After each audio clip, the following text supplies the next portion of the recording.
Bonsoir à toutes et à tous et bienvenue au Journal du Soir sur Télé Liban.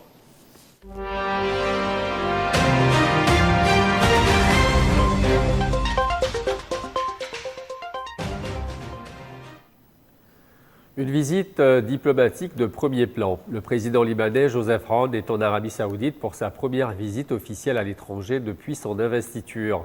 Une rencontre qui marque un tournant dans les relations entre Beyrouth et Riyad. À son arrivée, le chef de l'État a souligné l'importance de cette visite pour renforcer les liens entre les deux pays. Il a affirmé que c'est aussi l'occasion d'exprimer la reconnaissance du Liban pour le soutien de Riyad au Liban et à sa stabilité. Le chef de l'État a également annoncé qu'un second déplacement est en préparation avec pour objectif la signature d'accords de coopération bilatérale. Une rencontre déterminante dont les résultats pourraient bien redessiner l'avenir des relations entre Beyrouth et Riyad. Lors de sa rencontre, le grand mufti Cheikh Abdel Latif Deryan, le Premier ministre Nawaf Salam, a adressé un message clair, placer les intérêts du peuple libanais au cœur de l'action du gouvernement.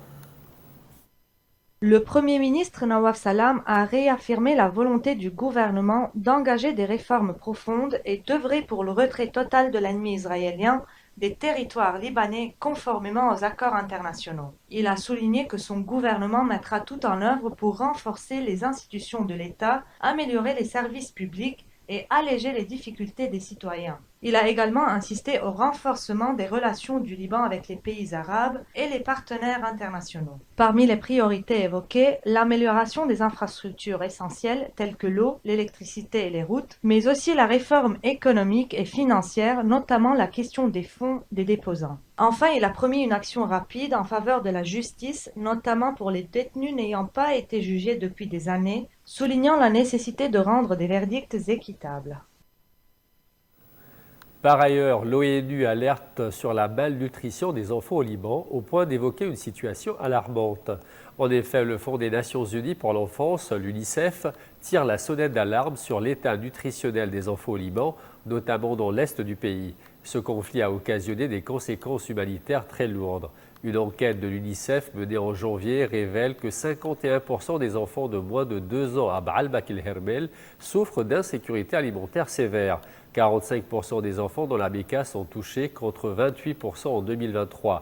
49% des jeunes de moins de 18 ans dans la Bekaa et à 34% à Baalbek el-Hermel n'avaient soit rien mangé, soit seulement un repas la veille de l'enquête.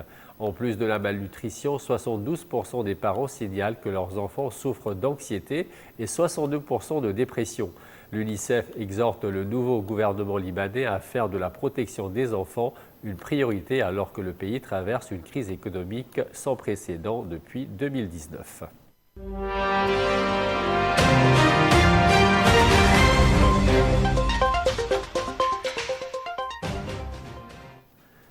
Coup de théâtre en Iran, Mohammad Jawad Zarif, ancien ministre des Affaires étrangères et conseiller stratégique du président Mahmoud Massoud Pezeshkian, a présenté sa démission. Une décision qui n'a pas encore été acceptée selon l'agence officielle IRNA. Zarif, figure clé de la diplomatie iranienne et architecte de l'accord sur le nucléaire de 2015, avait déjà quitté son poste en août avant de faire son retour au gouvernement. Cette fois-ci, il affirme avoir subi les pires insultes et menaces au cours des 6 derniers mois, notamment en raison de la nationalité américaine de ses enfants. Pour éviter de nouvelles pressions sur le gouvernement, le chef du pouvoir judiciaire m'a recommandé de démissionner et j'ai accepté immédiatement, a-t-il déclaré sur X. Cette démission intervient dans un contexte difficile pour le gouvernement Pezeshkian, la dépression du rial face au dollar, l'inflation record qui pèse sur les ménages et la révocation du ministre de l'économie dimanche par le Parlement. Avec le départ de Zarif, l'avenir de la diplomatie iranienne reste incertain, d'autant plus que l'accord sur le nucléaire est au point mort depuis le retrait des États-Unis en 2018. Une attaque meurtrière au couteau à Haïfa, en plein centre-ville. Un homme a été tué et 4 autres personnes blessées lors d'une attaque au couteau à Haïfa dans le nord d'Israël. La police israélienne qualifie l'incident d'attentat terroriste, tandis que l'assaillant a été abattu sur place. Selon les secours israéliennes, un homme de 70 ans a succombé à ses blessures et 4 personnes ont été blessées. L'attaque a eu lieu dans la gare Hamifratz, un nœud de transport majeur de Haïfa. Cet attentat est le premier depuis le début de la trêve, le 19 janvier, dans la guerre entre Israël et le Hamas à Gaza. Il intervient alors que les négociations pour prolonger le cessez-le-feu sont au point mort, Israël ayant suspendu l'entrée de l'aide humanitaire dans l'enclave palestinienne. Le président ukrainien Volodymyr Zelensky et ses alliés européens affinent leur stratégie face aux pressions américaines croissantes sur la gestion du conflit avec la Russie.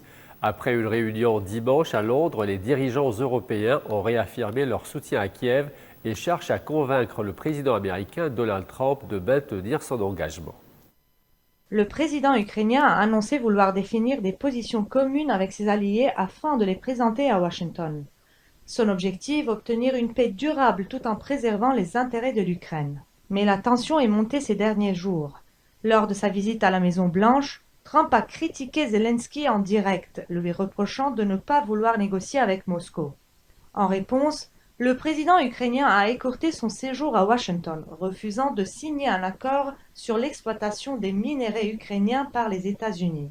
Dimanche, 15 dirigeants européens accompagnés de représentants de l'OTAN et du Canada ont resserré les rangs. La France et le Royaume-Uni ont proposé une trêve partielle d'un mois en Ukraine, excluant les opérations terrestres mais visant à protéger les infrastructures énergétiques.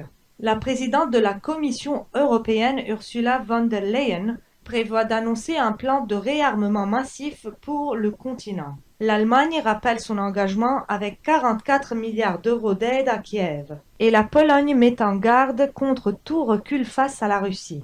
Dans un climat de tension, Washington laisse entendre que l'Ukraine pourrait devoir changer de leadership pour aboutir à un accord de paix. Un message implicite qui alimente les spéculations sur l'avenir politique de Zelensky.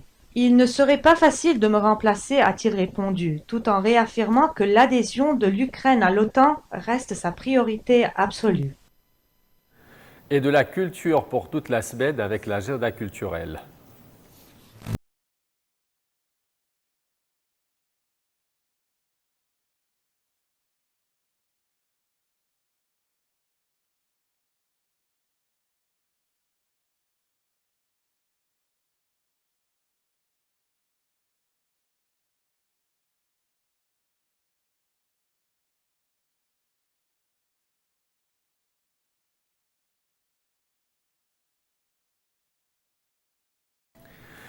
Une nuit d'euphorie au Brésil. Le film Je suis toujours là de Walter Salles a remporté l'Oscar du meilleur film international, une première historique pour le pays. And the Oscar goes to I'm Still Here, Brazil. L'annonce de la victoire a été accueillie par des cris de joie et des embrassades enflammées à Rio, où 70 000 spectateurs assistaient au défilé du carnaval. Une ferveur digne d'une Coupe du Monde dans un pays qui n'avait jamais décroché la précieuse statuette à Hollywood. Tiré d'une histoire vraie, le long-métrage retrace des années sombres de la dictature militaire au Brésil. Fernanda Torres, l'actrice principale, est devenue une icône nationale. Un carnaval aux couleurs du cinéma. Les festivités de Rio ont pris une nouvelle dimension, des milliers de fêtards déguisés en héroïnes du film, des marchands vendant des statuettes dorées et une ville en liesse qui espère battre un record des revenus touristiques, estimé à près d'1 milliard d'euros cette année. Une victoire qui marque l'histoire du cinéma brésilien. C'est donc la fin de ce journal. Merci à vous de votre fidélité. Je vous souhaite une excellente fin de soirée sur les programmes de Télé Libre.